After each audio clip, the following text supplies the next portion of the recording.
Виж по-големата картина, дето се вика. Че се биеме ние с англо-френските части. С Англия и Франция, че се бием. Това да не ти е на тебе Радивоя от Белград, или па Христаки от Атина, или Димитреско от това, кажи ги, от Мамалигите, от тия ремати и градове там, всичко обрасло Мамалига. Букуреш. Това да не са ти тебе тия хора, това англо-френски корпус, ало. Германеца вика, нямаме хора, оправете се. И ние, че се биеме с англо-френския корпус. С корпуса на генерал Сарай, че се биеме. Там вече изтеглихме черното бобче. Германеца вика, нямаме хора, не можем да помогнем.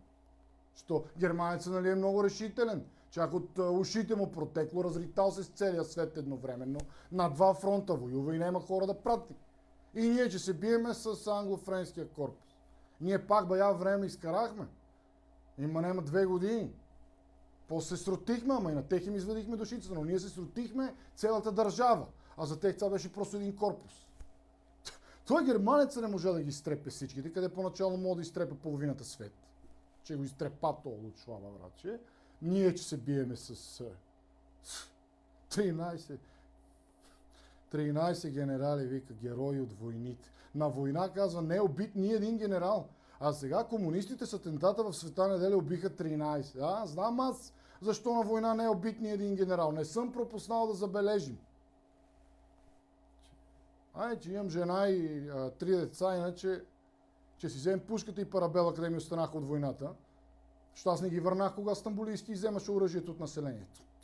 Показах им среден пръст на земледелците. Че си вземем пушката и че почнем да ги гърмим по прозорците. Да им изкарвам акъла по нощите.